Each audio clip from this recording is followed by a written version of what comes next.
बिस्मिल्लाहिर्रहमानिर्रहीम। अस्सलाम वालेकुम। कैसी है मेरी YouTube family? I hope you all are fine.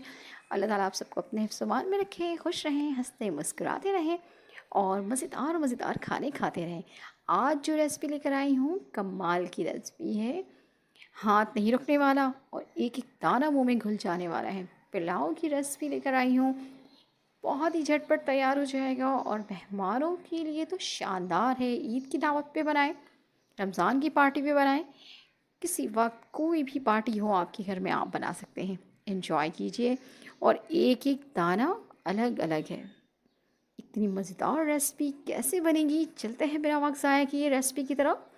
यहाँ पर मैंने कुछ चीज़ें ली हैं जो मैं आपको बताती रहूँगी ग्रेजुअली कि क्या क्या है। यहाँ पर चिकन है और टमाटर है, तेज़पत्ता है, धनिया और सौंफ का पाउडर है, हरी मिर्चें हैं, हरी मिर्ची का पेस्ट है और यहाँ कुछ खड़े मसाले थे जिसको मैंने पीस लिया है। ठीक है, मैं वो भी आपको डिस्क्राइब कर दूँगी आगे। लहसुन अदरक का पेस्ट है और दही है। ये सारे हमारे मसाले हैं। मैंने 2 प्याज को फ्राई करके निकाल लिया है। इसमें 2 टेबलस्पून लहसुन अदरक का पेस्ट डाला है मैंने। इसको हल्का सा भून लेंगे, ज़्यादा नहीं, थोड़ा सा भूनना है। और इसके बाद क्या करना है ये भी मैं आपको बताती हूँ। तो यहाँ पर देखिए, यहाँ पर हमारा लहसुन अदरक थोड़ा सा कड़कड़ा लिया है मैंने इसको। और अब मैं इसमें ऐड कर दूँगी चिकन। चिकन है यहाँ पर आधा किलो से थोड़ा सा कम है, 400 ग्राम तक है। ठीक है, तो इसके मैंने इसमें डाल दिया है और ये इसको अब इसमें भूनना है। इतनी देर तक इसको चिकन को फ्राई करना है जब तक इसका कलर चेंज ना हो जाए। ठीक है, अब ये देख सकते हैं चिकन का कलर जो है वो चेंज होना शुरू हो गया है, चिकन वाइट हो गया है। और अब इसमें मैंने 6 हरी मिर्चें पीस ली हैं और उसको मैंने इसमें ऐड कर लिया है।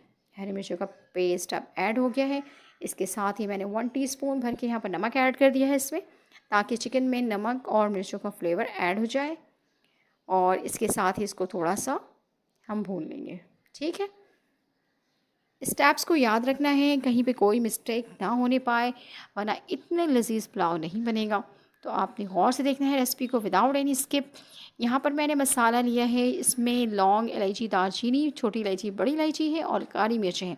इन सब का मैंने यहाँ पर क्या किया है, दरदरा सा पाउडर बना लिया है। ठीक है, इस पाउडर को इसमें ऐड कर देंगे। और अभी मैंने पूरा पाउडर ऐड नहीं किया है, 2 टेबलस्पून था मेरे पास, मैंने 1 टेबलस्पून अभी ऐड कर दिया है और कुछ देर के बाद इसमें ऐड करूँगी।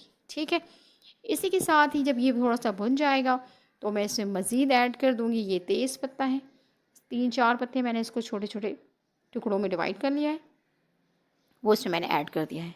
ठीक है, अब इसके साथ इसको थोड़ा 1 से 2 मिनट तक भून लेंगे। और जब तक अगर चैनल पर नए हैं तो काइंडली चैनल को सब्सक्राइब कर दें और बेल आइकन के बटन को प्रेस कर दें। और ये यहाँ पर है धनिया और सौंफ का पाउडर जो मैंने दरदरा सा पीस लिया है। ठीक है, बिल्कुल पाउडर नहीं बनाना है, दरदरा सा रखना है। किसी भी चीज़ का मैंने बिल्कुल पेस्ट ऐड नहीं किया है। लहसुन अदरक को भी मैंने दरदरा सा कूट लिया था और हरी मिर्चों को भी और जितने ड्राई मसाले थे उन सबको भी।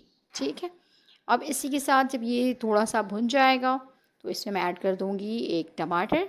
ये देखें, 1 टमाटर, इसको मैं इसमें डाल दूँगी और टमाटर को सॉफ्ट होने तक इसमें पकना है। ठीक है, ये डाल दिया मैंने टमाटर। अब टमाटर को इतना पकाना है कि ये बिल्कुल सॉफ्ट हो जाए, मिक्स हो जाए इसके साथ ही। और इसमें कोई हल्दी मिर्चें, लाल मिर्च वगैरह मैं ऐड नहीं करें क्योंकि वाइट पुलाव की रेसिपी है, तो इसमें ऐसी कोई चीज़ ऐड नहीं करूँगी मैं। ये देखिए टमाटर माशाल्लाह गल चुके हैं। तो अब मैं इसमें ऐड कर दूँगी हरी मिर्चें। पहले मैंने हरी मिर्चों का पेस्ट डाला, अब मैंने हरी मिर्चें काट कर डाल दी हैं इसमें। ठीक है, बहुत ही मज़ेदार, बहुत ही लजीज है। दावतों पे ज़रूर ट्राई कीजिएगा और मुझे कमेंट्स में बताना है आपने कि कैसी बनी थी आपकी रेसिपी। यकीनन बहुत शानदार, बहुत खुशबूदार बनेगी क्योंकि जो मसाले मैंने इसमें ऐड किए हैं वो बहुत ही खुशबूदार हैं सारे। ठीक है, और ये यहाँ तक देखिए ऑयल सेपरेट होना शुरू हो गया है। इट्स मीन कि इस कंडीशन में अब इसमें दही ऐड कर दूँगी। 1/2 कप दही है जो कि इसमें पूरा जाएगा, ये मैंने डाल दिया। अब दही के साथ इसको थोड़ा सा भून लेना है और इसकी जितनी देर में भुनाई होती है इतनी देर में जो ये चिकन है वो तकरीबन टेंडर हो चुका होता है। और इतनी देर में ही ये और मज़ीद जो मसाले हैं वो भी चिकन के अंदर जो अच्छी तरह से पेनिस्ट्रेट हो जाएंगे सारे मसाले,